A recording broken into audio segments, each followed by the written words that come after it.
28 gram தங்கம் வெல்லும் பொன்னான வாய்ப்பு. ஸ்கேன் பண்ணி ஜிடிஎன் டாஸ்க் முடியுங்க. அதிர்ஷ்டசாலியாக 28 கிராம் தங்கத்தை வெல்லுங்கள். முதல்வரும் தமிழகத்துக்கு எதிராக பேசி வருகிறார். ஸோ இந்த நேரத்தில் வருகிற திங்கட்கிழமை நாளை மறுநாள் தமிழக அரசு சார்பாக முதல்வரின் உத்தரவு பேரில் முதல்வர் கொடுத்த அறிவுரையின் பேரில் திங்கட்கிழமை உச்சநீதிமன்றத்தில் வழக்கு தாக்கல் செய்யப்பட உள்ளது. ஏன்னா இந்த 3500 கனடின்னு பார்த்தீங்கன்னா நமக்கு ஒரு 4.5 டிஎம்சி தான்.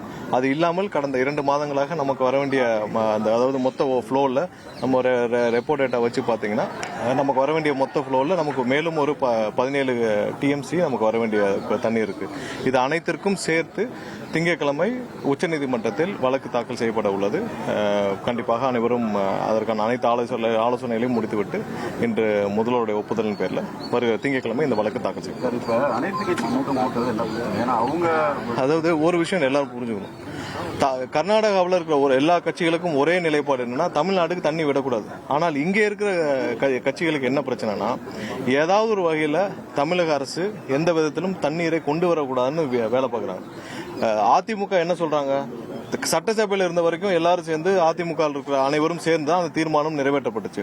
அடுத்த 2 நாட்களுக்கு அப்புறம் திடீர்னு எங்கிருந்து ஞானம் வந்துச்சு. அவர்நாள் தூங்கிட்டு இருந்த அதிமுக 2 நாள் கழிச்சு இல்ல நீங்க இந்த தீர்மானத்தை எடுக்கின்றாங்க. அதுக்கு எதிராக இப்ப போய் அவங்க உயர்நீதிமன்றத்தில் வழக்கு தாக்கல் செய்யறாங்க. சோ அவங்களையும் அது இல்லாமல் அந்த தீர்மானத்தை கொண்டு வந்ததே அப்ப எதிர்கட்சி தலைவர் உதயநிதி தான். அவர் பார்த்து படிச்சாரு, அவர் தான் தெரியல, அவருக்கு எதுவுமே தெரியல, யாரோ கொடுத்த படிச்சிருக்காரு. 2 நாள் கடைசி நாள் அந்த தீர்மானம் நிறைவேற்றப்படும் பொழுது அப்புறம் என்ன சொல்றாரு, நாங்க கொடுத்தோம், ஆனா நீங்க வேணும்னா எடுத்துக்கலாம், இல்லன்னா வச்சுக்கலாம் அப்படிங்கிறாரு. சோ ஒவ்வொருத்தரும் ஒவ்வொரு நிலைப்பாடு. அவங்களுடைய மொத்த குறிக்கோளை எந்த வகையிலாவது முதல்வர் அவர்கள் இந்த இதுக்கு சுமூகமான தீர்வு கண்டுவிடுவார்ன்ற ஒரு பயத்துல தமிழகத்தில் இருக்கிற கட்சிகள் அனைத்தும் பாரதிய ஜனதா கட்சியோடு சேர்ந்து கொண்டு தமிழகத்திற்கு எதிராக செயல்பட்டு வராங்க. இவர்களை வைத்துக் கொண்டு நீங்க எப்படி எதிர்கட்சி நீங்க ஒத்த கருத்துடன் நம்ம ஒரு கூட்டத்தை கூட்ட வேண்டும். நமக்கான தேவை நம்மளுடைய நீரை பெறுவதற்கு அதுக்கு தேவையான அனைத்து வழிவகைகளையும் முதல்வர் செஞ்சுட்டு வர்றாரு. எல்லா வகையிலும் ஆரம்பிச்சிட்டு வர்றாரு. இவங்க சட்டசபையில் இருக்கிற வரைக்கும் தீர்மானத்திற்கு எல்லாம் படிச்சு எல்லாம் பார்த்து தானே தீர்மானத்தை நிறைவேற்றாங்க. அப்ப திரு எடப்பாடி இருந்தா எல்லாம் இருந்தாங்க. முடிச்ச பிறகு 2 நாள் கழிச்சு எதிர்த்துட்டு அதுக்கப்புறம் 2 நாளுக்கு சொல்லிட்டு இப்ப 2 நாளுக்கு முன்னாடி திடீர்னு போய் உயர்நீதிமன்ற வழக்கு தொடுத்தால் இவர்களை வச்சுக்கிட்டு எப்படி நீங்க அனைத்து கட்சி கூட்டத்தை கூட்டுவீங்க? நம்மளுடைய தேவை என்னன்னு நமக்கு தெரியும். சோ அதற்கான தேவை நம்ம சட்டசபையில அனைத்து கட்சிகளையும் வைத்துதான் விவாதிச்சோம். அனைத்து கட்சிகளையும் வைத்து தான் விவாதிச்சு அனைவரும் சேர்ந்து முடிவெடுத்து தான் தீர்மானம் நிறைவேற்றப்பட்டோம். அதுக்கு எதிராகவே நீங்க உயர்நீதிமன்றத்தில் ஒரு கட்சி போய் நிக்குது, அதுவும் பாரதிய ஜனதா கட்சியோடு சேர்ந்து நிக்குது. அதுக்கு முதல் நாள் தான் பாஜகவுடைய ஒரு அமைச்சர் நமக்கு அவங்க மேகதாது அணை கட்டுறதுல எந்த இதுவும் கிடையாது, அவங்க கட்டுறதெல்லாம் கட்டலாம்னு சொல்றாரு. அதுக்கு அடுத்த நாளே அதிமுக போதுன்னா இவர்களை வைத்துக் கொண்டு எப்படி நீங்க அனைத்து கட்சி கூட்டத்தை போடுவீங்க? உங்களுடைய வீக் ஸ்டாண்ட எக்ஸ்போஸ் பண்ற மாதிரி எந்த ஸ்டாண்ட் இல்ல அவர்கள் தான் இப்ப அங்க இருக்கிற எல்லா கட்சியும் ஒரே மனதோட நமக்கு கொடுக்கூடாது நிக்கிறாங்க. ஆனா இவர்கள் நம்மளுடைய அப்ரோச்சில் எல்லாரும் டிஃபரெண்டா இருக்காங்க. நம்ம என்ன அப்ரோச் எடுக்கணுமோ அந்த அப்ரோச்சில் தமிழக அரசு எடுக்க வேண்டிய நமக்கு தண்ணீர் பெறுவதற்கான பல அப்ரோச் இருக்கு. அந்த அப்ரோச்சில் இவர்கள் அனைவரும் ஆளுக்கு ஒரு ஸ்டாண்ட்ல இருக்காங்க. அப்படி எல்லாம் செய்ய முடியாது. கண்டிப்பாக தமிழக மக்களுக்கு என்ன தேவை அதுதான் முதல்வர் ஆராய்ந்து செயல்பட்டு இருக்காரு. திங்கட்கிழமை இந்த வழக்கு தாக்கல் செய்யப்படும்.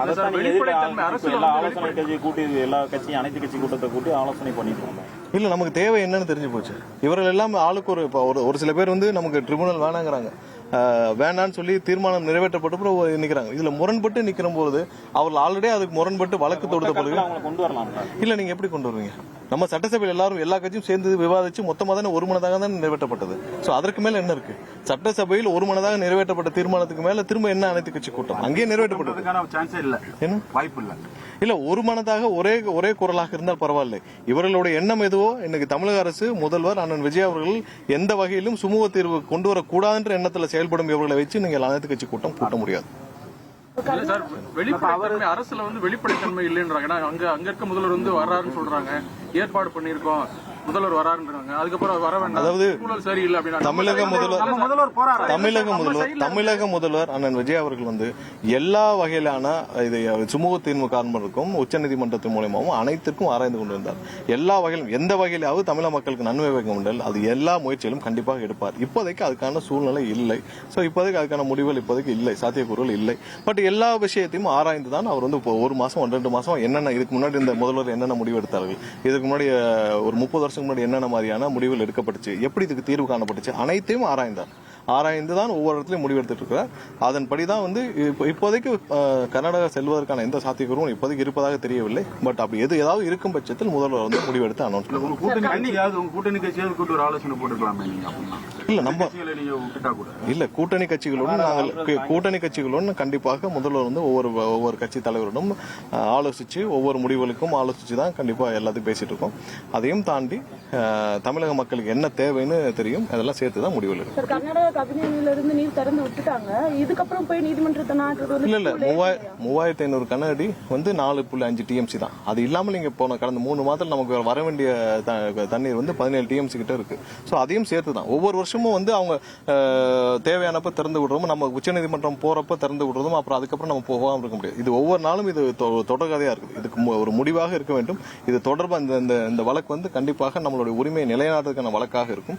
இதை தொடர்ந்து நடத்துவோம். கண்டிப்பாக இது வந்து இந்த வழக்கோடு கண்டிப்பாக எப்பப்பெல்லாம் அவங்க தண்ணி திறந்து விடலையோ இது தொடர்ந்து நடக்கும். இதுக்கு ஒரு நிரந்தர தீர்வு வரும் வரை இந்த வழக்கு தொடர்ந்து நடக்கும். தீர்வுன்றது என்ன மாதிரியான தீர்வு சார் எதிர்பார்க்கறீங்க? ஏன்னா இது வந்து வாரியம்ன்றது அமைச்சிருந்தாங்கன்னா நல்லா இருந்திருக்கும். ஆணையம்னால சரியா அவங்க பரிந்துரை தான் பண்ண முடியும். இல்ல பரிந்துரை தான் பண்ண முடியும், அதை எடுத்து அவங்களால கையாள முடியாது. வெற்றி கழக அரசு வந்து என்ன கேட்க போறீங்க? வாரியம் கேட்க போறீங்களா இல்ல என்ன மாதிரி இல்ல வாரியம் நம்ம இப்ப கேட்டு நமக்கான தீர்மானம் நிறைவேற்றப்பட்டிருக்கு. நம்ம உச்சநீதிமன்றத்தில் இப்ப தண்ணி திறக்கிறதுக்கான இதை வந்து கொண்டு வரோம். வாரியத்திற்கு கேட்க போறோம்.